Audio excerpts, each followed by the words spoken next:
Good morning, everybody. Welcome to Monolith Mondays. We're just going to give it a minute here to let people trickle in, and then we'll go ahead and get started. Hope you're having a great Monday so far today.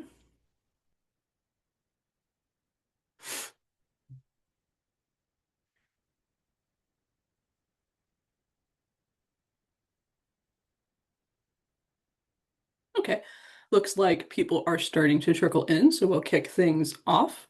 Welcome to Monolith Mondays. My name is Megan. I'm the marketing manager here at Monolith Forensics.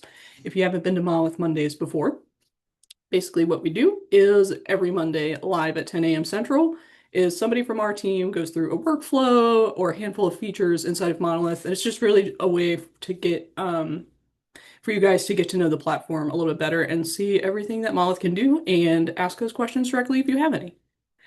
So today I'm actually going to be the one walking through a particular workflow. And what we're going to be talking about is the process of recommended setup to configure your monolith so that your data kind of matches your forensic workflow. This does apply a little more to people who are brand new to monolith, um, but it's also a good refresher for anybody already using the system of some of the customization settings that we have available to you. So let me go ahead and share my screen here. And while I'm pulling this up, we will have time for Q&A. So if you have any questions, just drop them in the chat and we're going to save some time for that at the end of the presentation. So let me share my screen here. So as we walk through this, basically what we're going to do is walk through this initial setup doc that we have in our docs site. And we're going to do this in two parts. Today, we're going to cover steps 1 through 6. And then next Monday, in our next Monolith Monday, we're going to cover steps 7 through 11. So let's go ahead and get started. So I'm going to click into my monolith here. This is a pretty bare monolith. I've really done no customization to this particular monolith.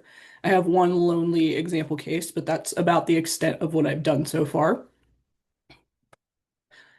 So the first thing that we're going to do, if we look at our initial setup doc, is we're going to set up our organization details. So to do that, we're going to go into the left-hand sidebar, go into the settings tab, and we're going to click into the organization info tab.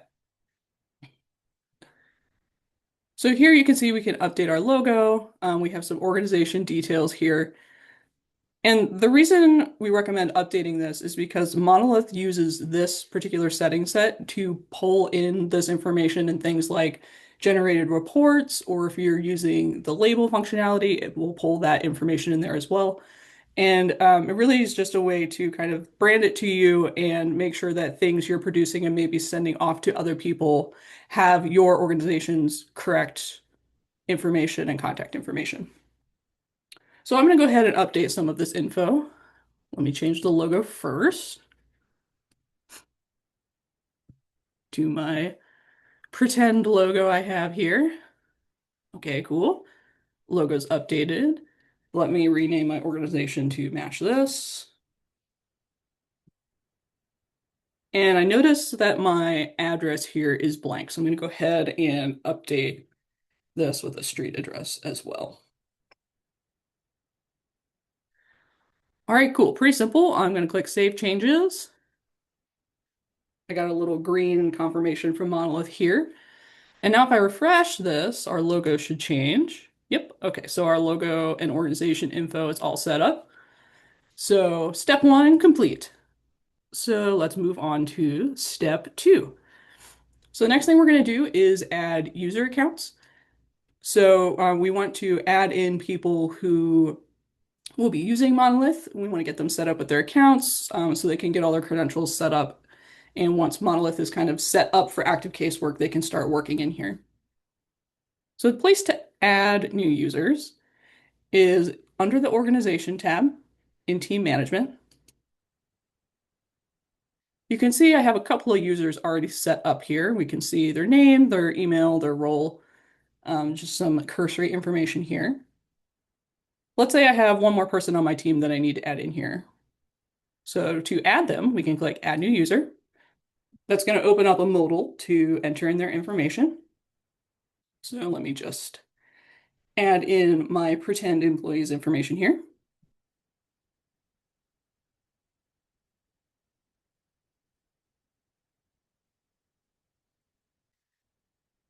Something I want to point out to you in the password field, if you leave this blank, Monolith's going to auto-generate a password for this person, and when it sends the welcome email, it's going to have that password in there. So you can let Monolith generate a password for you. You can also click and type into this box if you want. Just note that Monolith's going to obfuscate the password you type in by default. So if you want to see what you typed, you can click on this eyeball, and that'll make it visible. And then if you want to hide it again, you can click the eyeball again to hide it. But I'm going to let Monolith go ahead and generate this. The next thing we're going to select is the office. So I only have one office set up in this Monolith. But if you had a couple of different locations or offices set up, you'd see the drop down here. So just make sure you're assigning that person to whatever office they're actually working in inside of Monolith so they have access to the correct case and data information. And next, we're going to set the user role. So there's a couple of default roles in Monolith: super admin, regular admin, and regular user. And kind of a good rule of thumb to follow is try to give people the access to only what they need in order to do their job effectively. So, for example, if you have a junior examiner who's only working on casework that they are assigned to or evidence items that they are assigned to, they probably don't need a higher role than user. Or if you have somebody who's maybe a little more senior, working across multiple cases and evidence items, you probably want them to have access to everything. If they need to be able to edit chain of custody records, they'll have to, at minimum, be a regular admin. And then super admin should be reserved for kind of the person who needs the highest amount of access inside of your monolith. So someone who needs to be able to add team members or just a lot of the settings that we're going through today. That would be kind of the use case to put a super admin. But for Carl here, I'm just going to make him a basic user. And we got one more field. And that field is observer status. So if we click on this dropdown, you'll see a couple of options here. So what write access is, that means they can edit and add information inside of Monolith. So a user who's going to be like actually doing casework, working on evidence items, like doing work in Monolith, you want them to have write access so they have the permissions to be able to do that. Read only means they can come into Monolith, but all they can do is view stuff. So a use case we see for that with customers is sometimes they have admins who need to come in and look at the reporting inside of Monolith. So they want that person to be able to see everything in Monolith, but they don't necessarily want them to be able to edit the kind of working data that the forensic team is working on. So that would be kind of the use case of when to use read only. For this particular person, I'm just going to use write access and click create user. And Carl is added now. All right, cool. So I've got my team set up. So let's consult our document and see what we're going to set up next. All right, next we're going to take a look at the item number formats. So to adjust these, we're going to go back into settings and click on item number formats. And what this allows us to do is kind of change the number formatting for case numbers, evidence numbers, and storage numbers within Monolith. So if you are already using kind of like a standardized format, you could recreate it in here. So we're going to walk through how to set that up. And these don't have to be, overly detailed if you don't want them to be. Really, it's just about naming stuff in a way that makes sense for your organization, how you were doing it before, and then continuing as you move into using Monolith to work on your casework. All right, so let's go down the list here. I'm going to actually reset this, and we're going to build one from scratch. So how this works is you can click on these boxes and it's going to add a box for these below kind of in the hierarchy that you set them up. So I'm going to add a text box and then I'm going to add the year and I'm going to add another text box. And something that you always have to add is the iterator because this is how Monolith starts to count the numbers. So as you add more and more cases, Monolith can auto-generate those numbers for you. And the iterator field is how it knows how many numbers total there are and how it's supposed to be, what number is supposed to start at when it starts counting. And you'll notice here there's kind of some jumbly jargon happening here in the example, but as we start to fill this in, you're going to see kind of a real rendered example of the number format as we move through this. So let's say I want my prefix for this to be MP for metric release. And I'm actually going to put a dash here because it's going to make it a little easier to read. So you can see now in this example, it's kind of separated these two items here. Next, we have the year. I actually would prefer to see all 4 digits of the year. So I'm going to click the drop down and adjust that.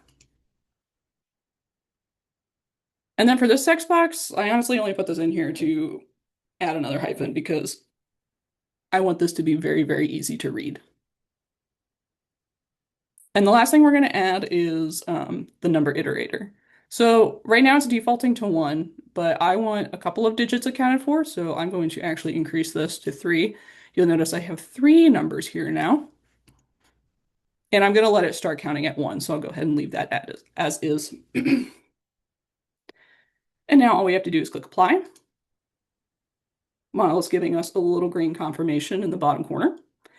Cool. All right, so let's move on to the evidence number format. I'm going to leave this pretty close to how it's already set up here in the default. I'm just going to adjust it a little bit to match my iterator above so that my years are consistent and that my iterator numbers are consistent. Something that's really important with the evidence numbers is this option right here. We strongly recommend turning this option on to prevent duplicate evidence numbers from being created. And the reason for that is it kind of makes being able to search for and navigate all the evidence items across all your cases in lab work. It makes it a lot easier to find the specific evidence item and report on those.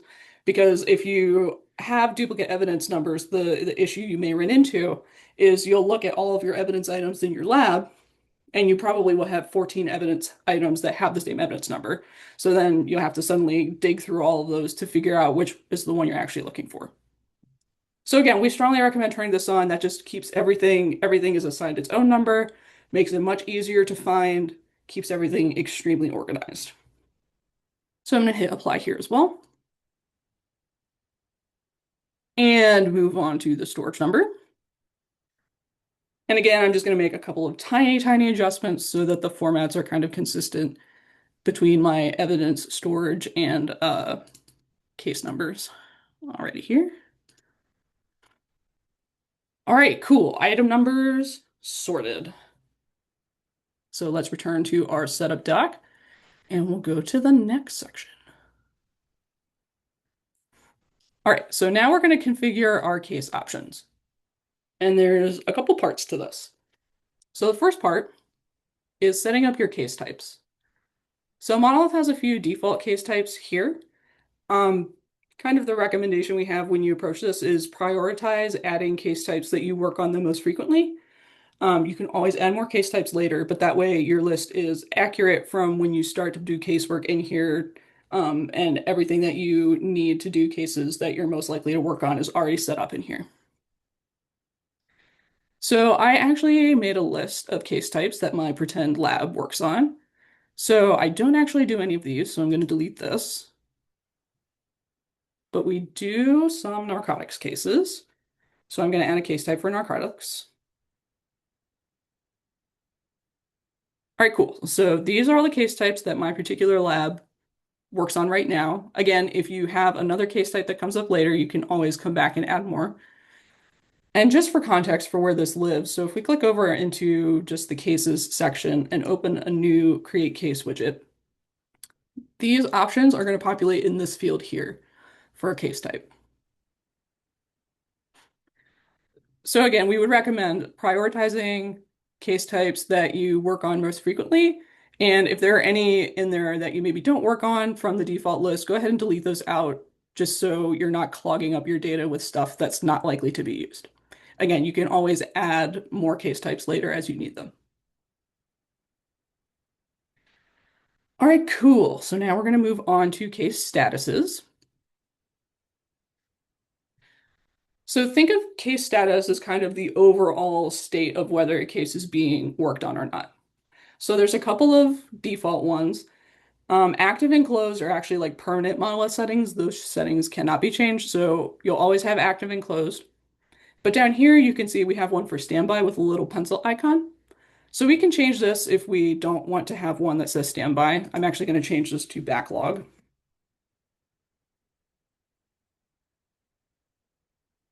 And in my pretend teams documentation for SOP, I also have an on hold case status. So I'm going to go ahead and add that as well.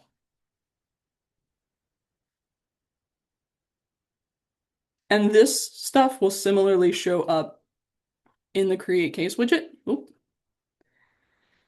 In this box here, the case status, so you can set that. Oh, it helps if I refresh the page and refresh this page. Okay.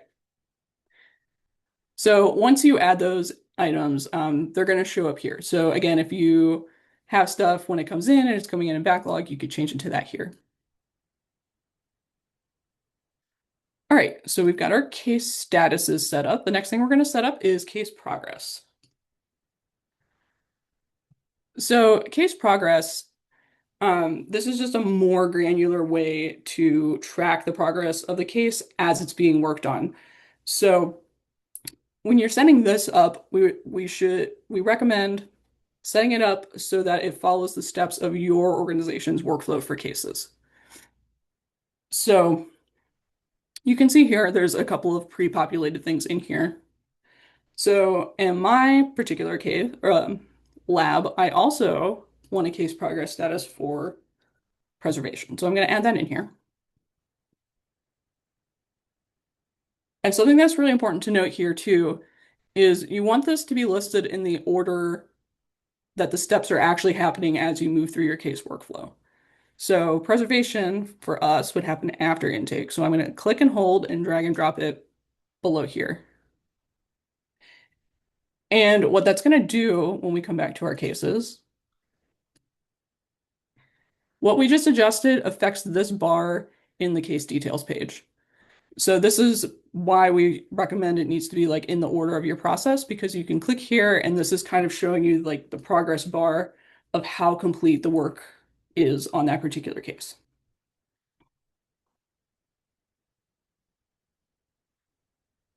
Again, if you needed to add another step later, so if maybe you want a step for, it's in court or something like that, you can always add stuff later as well. We just recommend setting it up with the minimum amount of steps usually happening in your forensic workflow before you start working on active casework inside of Monolith. All right, that takes care of the case customizations. Nearing the home stretch now. The next thing we're going to adjust is evidence types. So let's click into evidence types here. And you can see some default evidence types have already been populated for me. Again, if these evidence types don't apply to your particular lab, you can always delete these out of here. These are actually pretty accurate for my pretend lab here, but we also do a lot of work on tablets. So I'm going to create an evidence type for tablets.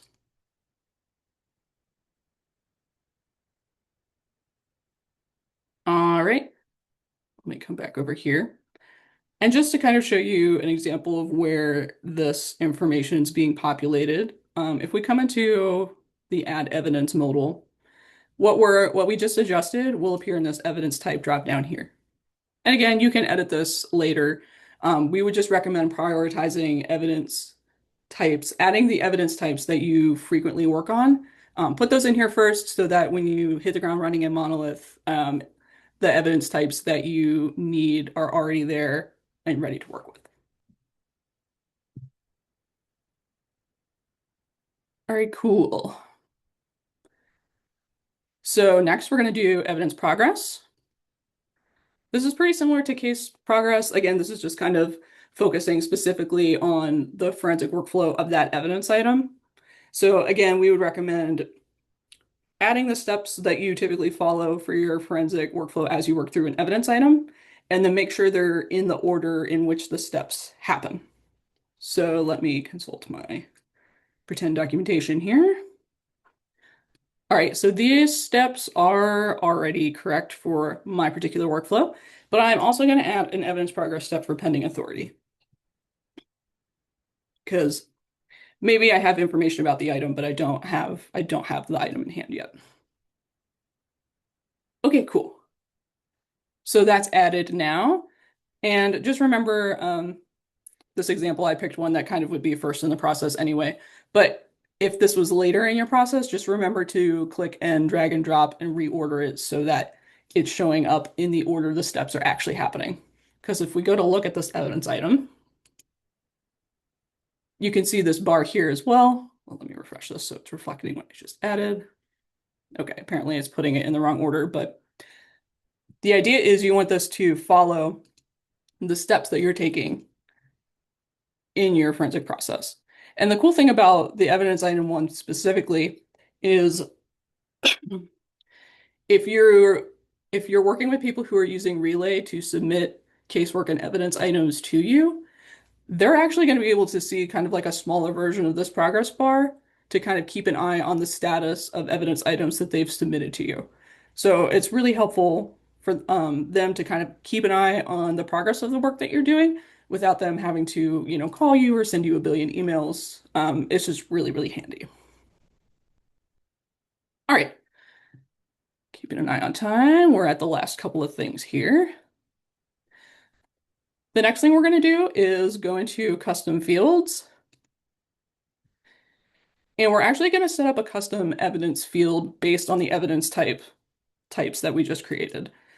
Um, so if you're not familiar with custom fields, basically we have a lot of fields in Monolith that you can set up. You can configure them to certain evidence types, certain case types, so that you can be really granular and specific about the data you want to track inside of Monolith. And the reason we're doing this evidence field now is because the evidence types are fresh in our head, right? So I've got, so let's say my lab does a lot of mobile forensics, and I've got a smartphone and a tablet. Well, it's very likely that I have very specific data that I want to collect and track for those particular evidence types. So I'm going to go ahead and set those up now so that when we start to work on it, it's already in there. We don't have to remember to go back and add this information later. So I'm going to set up a custom field for PIN passcode. And we can set whether this is required or not. I'm going to set yes. Editor type, we're just going to select a text box. All that means is that they can type in a string of letters or numbers. And here's the important one, associated types. So what this means is we can select smartphone and tablets.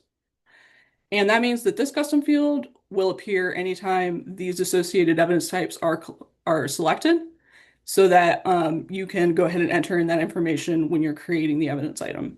So really, really helpful to make sure you get the data specific to those evidence types that you need in order to do work on them. All right, I'm going to leave the description blank for now.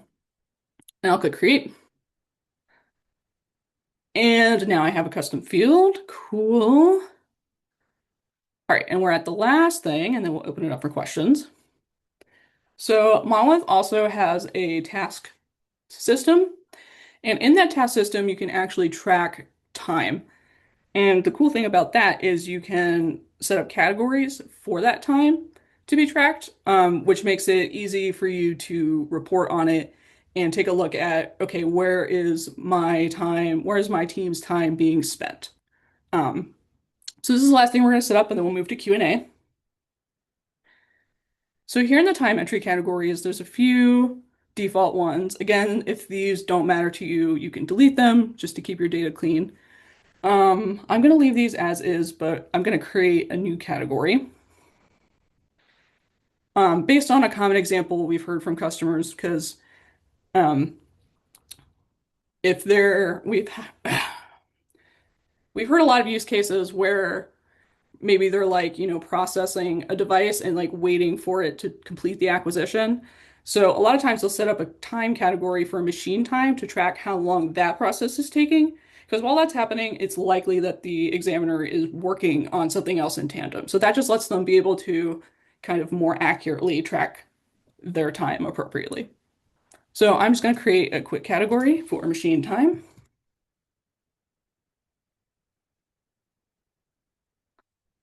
And that will be it. So if we quickly take a look at a task,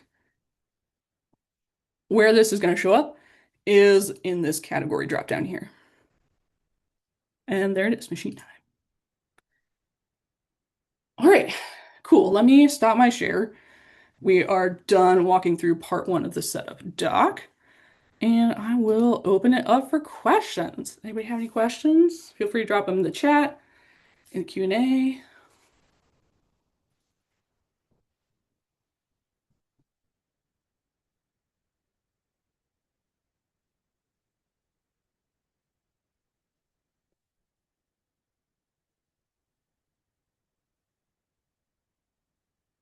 All right, cool. Oh, thank you, Andrew. Appreciate that. Thank you for coming today. Alrighty, thank you everybody for coming. Really appreciate your time. Um, we're gonna follow the rest of that initial setup document in next week's Monolith Monday. So I hope to see you for that. If there's anything you guys need in the meantime, you can always reach us at support@monolithforensics.com. You're welcome to reach out to me directly if you like at megan@monolithforensics.com. And hope you guys have your great rest of your week, and we'll see you at the next Monolith Monday. Thanks for coming.